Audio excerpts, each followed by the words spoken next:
Greetings and salutations, my fellow stoners. It's been a while.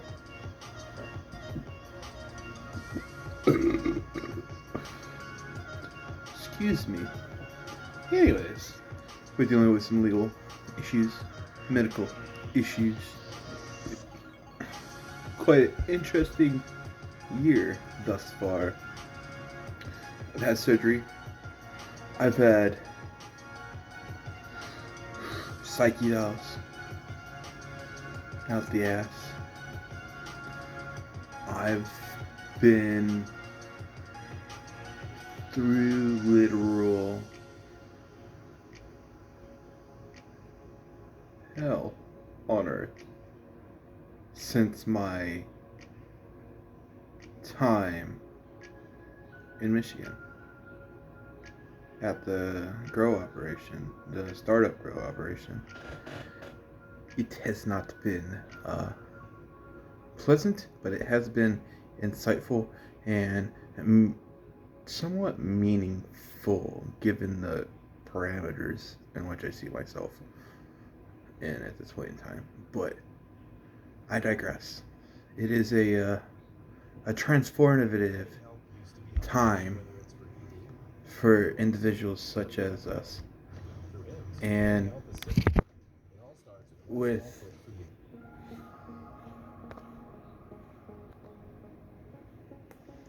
these transformative times, we need to decide if we want to transform with the times or stay stagnant with the past times that are moving, well, behind us, so to speak.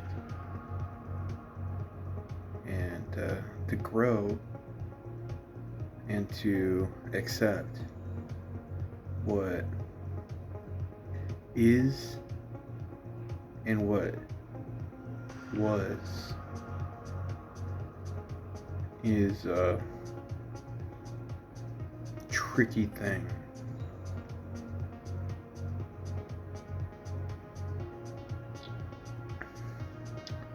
Based off the preconceived realities that we're either forced into or take part of because of our own arrogance and unwillingness to see what is rather than what is emotional.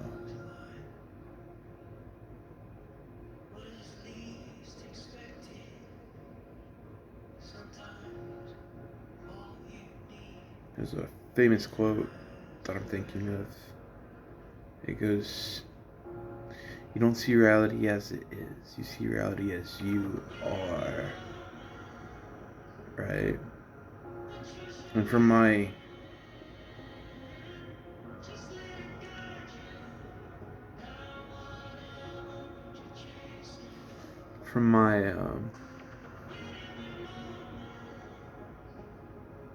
perspective,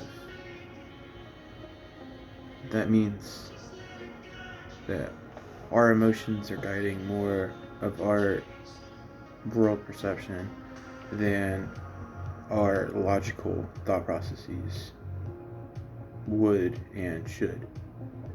At least for a lot of us, and I would have to say a lot more younger people than older people at this point in time. But to separate yourself from the preconceived reality to the reality that is, and to realize that the reality that is just as scary as the reality that is emotionally perceived. It's a wonder that we're even as technologically advanced as we are as a species. giving these preconceived and conceived realities is kind of dumbfounding. Not to say that it's not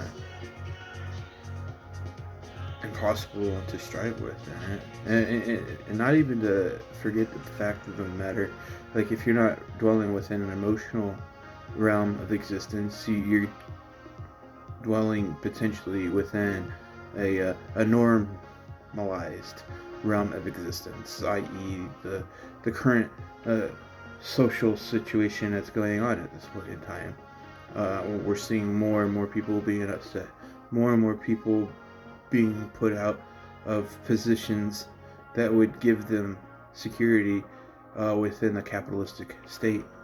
You know, like, I don't want to be one of those people that are preaching like political stuff or anything, but I'm just kind of sitting back and watching, and I'm seeing these situations occur. Maybe I might be correlating stuff that doesn't need to be correlated, but I am seeing certain patterns within society, especially after COVID and prior to COVID, from what my vague memory can give me at this point in time. And it's quite appalling and scary um, to have control over your life, but not to have control over your life all at the same time, because of these preconceived realities that we dwell within. Like, for instance, we're all free in the United States, but we're not all free in the United States. You know, we live underneath these legislative laws, from my understanding, that aren't actually laws, but more so agreements. And if you break such agreement, then you get taken to a position where the society gets the opportunity to present how negatively you impacted said agreement, and gets to place you, depending on what the society says, into a semi-slavery state. And it's just kind of interesting that we can do that, first off. And then second off, that we get manipulated into agreeing that, hey, I'll be judged by the commonwealth of where I live, rather than allowing my own freedoms to take place. From my understanding, you as an individual are solid in yourself. So when the state itself comes in and says, hey, you have violated some laws that I've put out in place, and we're going to go to court and see if your peers agree with this. All right, now,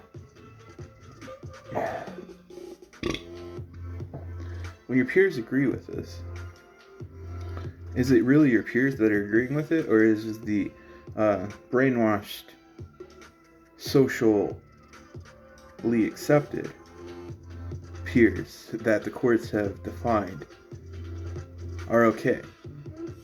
You know, because, like, if I know about these legal situations, or certain legal situations, then is it right that my peers know about these certain legal situations as well? I'm getting off track, though. I'm getting onto a little bit of a different tangent, given my legal situation I'm currently dealing with. But basically, all I was saying, back to the reality situation, is everybody, regardless whether it's emotional or given to you by societal norms, or if it's something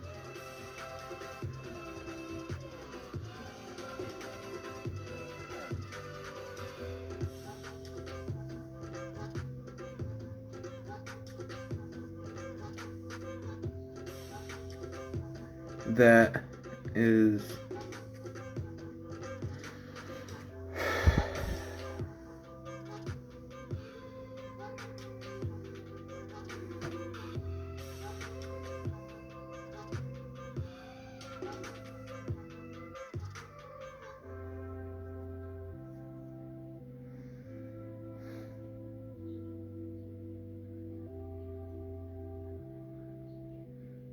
I want to say that's providing more importance than actually is necessary, but that doesn't seem like it would be responsible of me to say such things, given the fact I don't have any evidence to back up my claims. So, at this current time, I would say everybody that currently is living that isn't having a external experience is dwelling within a false reality. And I don't even think that's like still too broad. Like an external experience within a spiritual manifestation of one's own embodiment. You know, I don't know how to say it. Like psychedelics are a great thing for certain people. I would say everybody should try them to a certain degree. Science says that people that already have psychosis problems, most in particular schizophrenia, shouldn't or are predisposed to schizophrenia shouldn't take it. These type of substances, but I'm all for them. Every single time I take one, it gives me a new insight into the reality that I dwell within, and the reality I think I dwell within. That's the whole purpose. Like I haven't taken any lately. I really want to. It's part of the reason why I'm good at move. As soon as I get done with all these legal problems, moving to a legal state that has decriminalized psilocybin and psychedelic plants, and I'm planning on growing cannabis and psychedelic plants, and if possible, probably even go in and get my psych degree. That way it can be a, well, this is just a thought, but it sounds like it might be right up my alley given all the stuff I've experienced. But be a person who does psychedelic induced therapy in order to help people with PTSD and other elements that would require such of insight.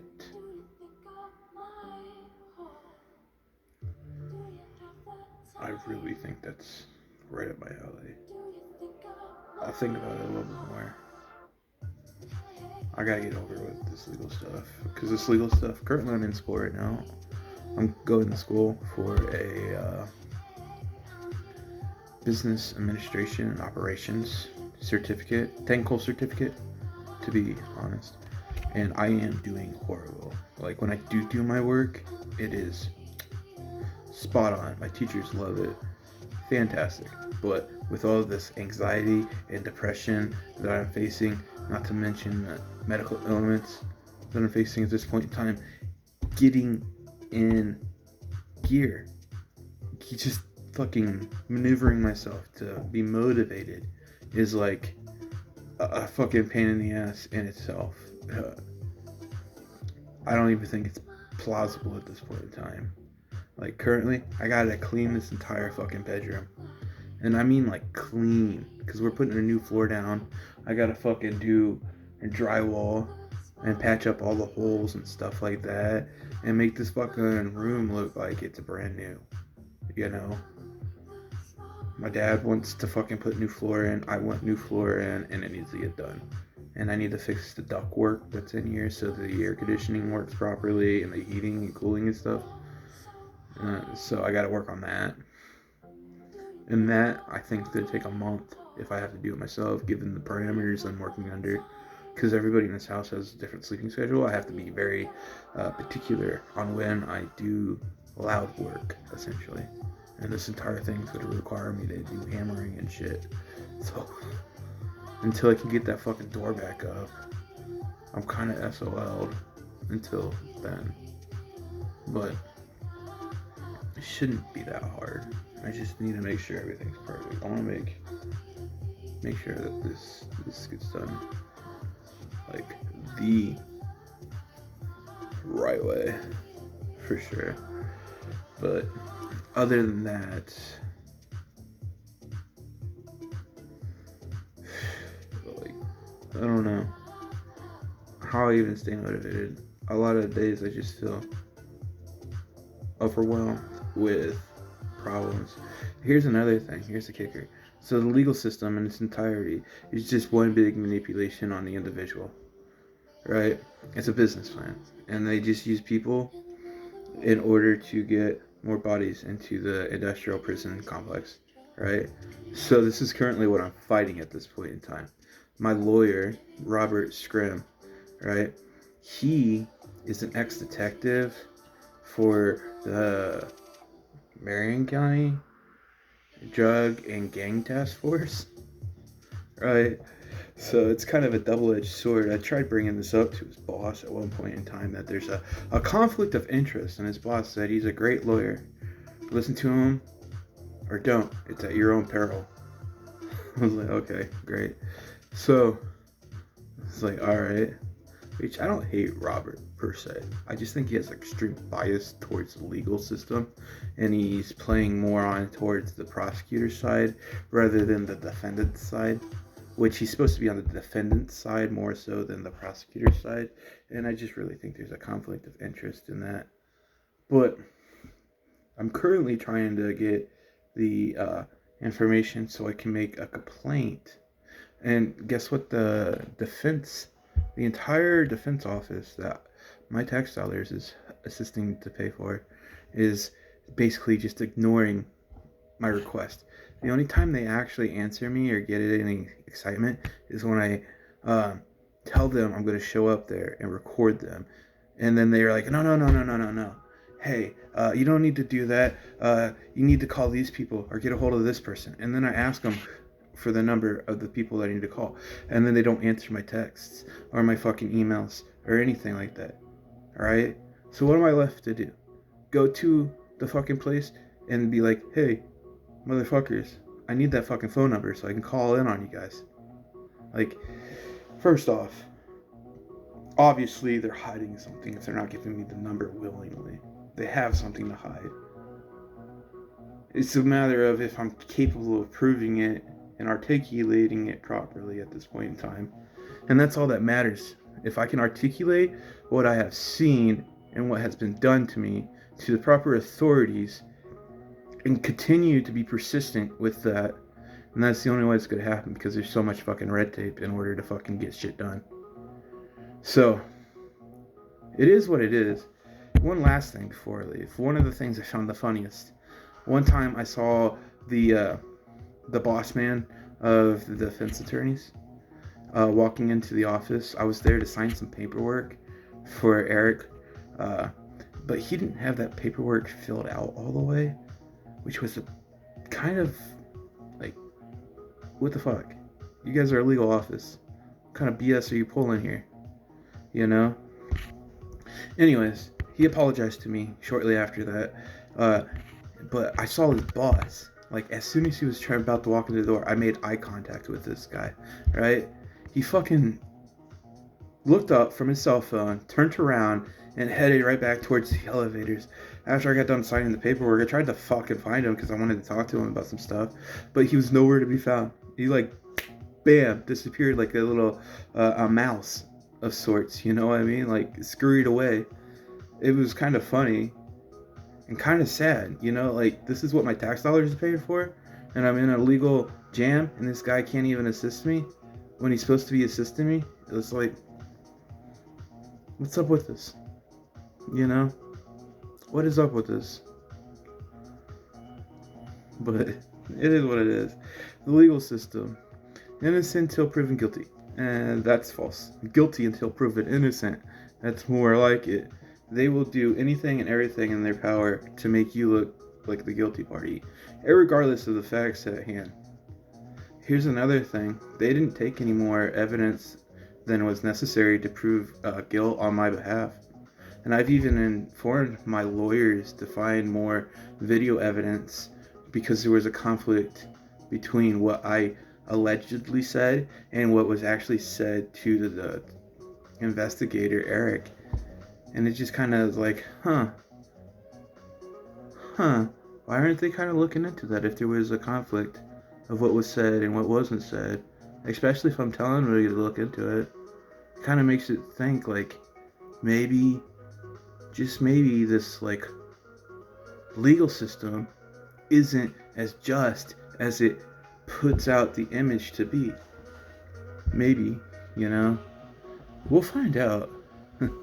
Another argument I had with my lawyer, I had a Christian psychiatrist, which I have nothing against Christians. The only thing I had a problem with was the fact that it was a separation from church and state matter that I was worried about. And I do believe it's called Lemons Law, and it's a very, very like fine and gray line because of the psychiatrist. He was backed up by the church. He had all the degrees stating that he was an associate of the church, right? And it says that the church and the state shouldn't be intertwined with any legal matter. I might be misquoting that, but I do believe it's something along those lines. And it's kind of funny.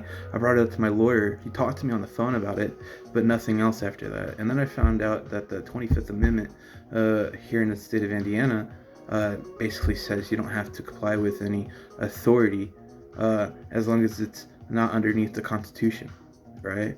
So anytime the cops say, hey, you need to stop and comply, that's an unjust law, right? According to the Bill of Rights within Indiana. So I brought that up to my lawyer. My lawyer told me, hey, yeah, that's not in my field. I'm not answering that question.